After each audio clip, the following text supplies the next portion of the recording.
Toyota absolutely owned NASCAR this weekend at Chicagoland. Chase Briscoe beat teammate Christopher Bell in an incredible finish. Joe Gibbs Racing swept the top 3 spots, and Toyota placed 7 cars in the top 10. The first time they've done that in Cup Series history. Meanwhile, Tyler Reddick's championship lead has completely disappeared after another mechanical failure. Denny Hamlin now sits comfortably atop the standings with the playoffs fast approaching. Then there's Shane Van Gisbergen and Austin Hill. Did SVG intentionally wreck Hill as payback for Coronado? NASCAR is reviewing the incident. Penalties could be coming this week. Over in Formula One, Charles Leclerc gave Ferrari its biggest win in months at Silverstone, while George Russell gained ground in the championship after Kimi Antonelli suffered heartbreaking mechanical issues. Across the motorsports world, championship races are tightening, and the drama is only getting started. Before we talk about NASCAR, how about the stock cars at Le Mans over the weekend? Yes, that was a lot of fun to see a lot of those old cars, ones that I grew up watching and have been watching for years, going around Le Mans. That was absolutely fantastic. The NASCAR Classic, so much fun to see those cars back out on track again. Yeah, they hit 197 a couple of times. I think Kurt Busch did at least once when he was out there driving at Le Mans. But Toyota took over Chicagoland. The biggest story in motorsports from Chicagoland Speedway. Toyota didn't just win, they completely dominated. And when you think about, first of all, they got all the races in at Chicagoland too, despite the torrential downpour throughout most of the weekend. But we were talking about this in Coronado. I mean, Chevy does not look good with their new cars. No. And they haven't been good all year. And Ford isn't anywhere close. And Toyota has just completely dominated the stock car racing. What do the other brands have to do and manufacturers have to do to kind of get back on track? Because Toyota has really taken the lead in this season. It has mostly to do with the body and the way air flows around it. Toyota has figured that out the best. Chevrolet got a new body this season. It has not worked out for them. It's looking better. William Byron led the most laps at Chicagoland over the course of the weekend. But other than that, I mean, Chevrolet's Cup program has been in absolute shambles this season because they still have not figured out the aerodynamics around this new body and how this new body it makes air and moves it around, and they're getting close. But I mean, it's kind of like in Formula One where you saw the years of Mercedes dominance, you see the years of Red Bull dominance. When something changes and one team has such a wide advantage the way Toyota does over Chevrolet and Ford, it takes another change before that really comes back to center again. And those are two brands that were dominating the stock cars for years and decades. And Toyota's really, landed a big punch. And now there's rumors that Dodge might be getting in on the mix as well. I was going to ask, are they going to bring Dodge back? Yep. I was literally about to ask you what happened to Dodge and why aren't they coming back? But they left because they didn't have enough teams to run it in 2010, I believe it was.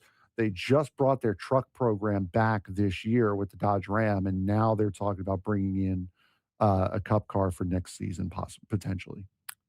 So we talk about Toyota, taking over Chicagoland, but individually, I mean, Chase Briscoe did a good job of holding off his teammate Christopher Bell. They captured the victory, giving Toyota its 12th win in 19 NASCAR Cup Series this season. Briscoe, Bell, Denny Hamlin swept the podium for Joe Gibbs Racing.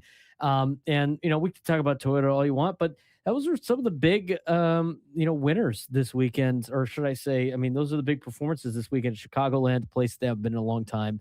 William Byron led most of the laps for Chevy, but could only manage 4th place. Briscoe definitely boosted him in the standings, now to 8th in the championship standings, giving him valuable momentum as NASCAR playoffs continue to get closer. What was your biggest takeaway from Chicagoland this weekend? It's still a very good track. It's still a very fun track. It's changed a lot. I think if they do want to come back, they got to smooth out some of the bumps. There's a nasty bump going into turn 1 that the ARCA cars didn't really have to deal with, that the Xfinity and the Cup cars did. You could see them really bottoming out and having some trouble there. And also in turns 3 and 4, we saw Kyle Larson spin out. by going over one of the bumps and bottoming out and losing the back end on one of the bumps. So I think they could diamond grind it down a little bit.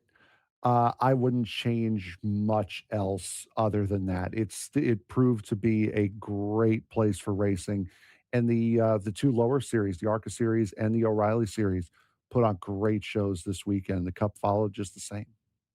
Let's talk about SVG and Austin Hill. Austin Hill wiped out SVG and The Coronado whole and and field, and pretty much. and wiped out all the favorites for the road course in San Diego. And yesterday, SVG appeared to have returned the favor by spinning Hill into the wall during stage one. What do you get out of this? Do you think it's a new NASCAR rivalry? Do you think SVG got Austin Hill back? Obviously a lot of questions coming out of yesterday. I don't think that it was done as a retaliation for Coronado. I think you could have done that last week. At Sonoma. And with what happened in Coronado, we saw the same thing happen in the O'Reilly race going into turn one the day before at Coronado. It's just you make a mistake, and that's exactly what Austin Hill did. And unfortunately, SVG was there. There was no malice or intent behind it.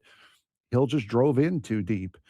I don't see there have been retaliations for wrecks a lot less than that, but I don't think that yesterday was kind of a was a receipt for Coronado. Austin Hill, I'm sure SVG did not lose any sleep over the fact that it was Austin Hill, but I also think that Austin Hill and fans might be looking a little bit too deep into this. Championship shakeups continue. Obviously, another rough performance out of Tyler Reddick as he had another mechanical failure yesterday at Chicagoland. But things are all over the place now. Chase Briscoe is, got the victory yesterday. He's up at eighth. I mean, Denny Hamlin now leads the standings by 44 points. Who's the hottest racer right now? Who are you most worried about if you're a contender going into the playoffs, which is coming up in a not too long distant future? I Until I see something else, Denny Hamlin has to be the guy. Until I see someone else come up and challenge it, Denny Hamlin is the hottest and best driver in NASCAR right now. His teammates are good. Reddick is suffering a lot of issues now that weren't plaguing him at the beginning of the season. So right now, Denny Hamlin he's got everything on his side right now. Could be a situation where he's peaking too early, but we have seen over history the summer of smoke when Tony Stewart went on an absolute tear and won the championship. It it could be a summer of smoke situation for Denny Hamlin here. Enough about NASCAR. Let's move over to Formula One, where Ferrari broke through at Silverstone. Across the Atlantic, Formula One delivered another dramatic weekend at the British Grand Prix. Charles Leclerc. Leclerc earned his first victory since late 2024, ending Ferrari's long drought and reminding everyone that they are once again capable of winning races. And the race wasn't short on drama. No, it wasn't, and it was another late issue, an incident, Max Verstappen crashing late, brought out the safety car, and then fans were robbed of one final green flag lap because of an FIA software error that mistakenly displayed a restart message before officials realized the race could not legally resume. So they were letting the lap cars unlap themselves. And after that lap initiates, there needs to be one more lap after that in order to try to give the cars the best chance at catching up.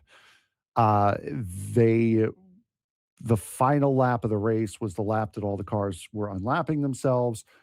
They didn't have the extra lap to be able to get the cars back around to be able to do the procedure properly. Gave a lot of people shades of Abu Dhabi 2021 with Verstappen and Hamilton, but this one wasn't nearly as controversial. Last one for you. IndyCar. O'Ward ends the drought over in Yes. IndyCar. Pato O'Ward finally returned to victory lane. What did you see from IndyCar this weekend? A great run between Award and Christian Lundgaard. Great teammate battle between the two. First 1-2 for McLaren, for Arrow McLaren. In IndyCar, they just announced that they're going to be signing Scott Dixon, who is a big name, spent his entire career at Chip Ganassi, multiple-time champion, multiple-time Indy 500 winner. Scott Dixon, very much at the end of his career, is Dixon, but a very good signing for Arrow McLaren, and that just goes to cap off what was an incredible week at Mid Ohio Sports Car Course. Incredible weekend of motorsports coming up this weekend. Should continue, and we'll have you updated on what happens next week.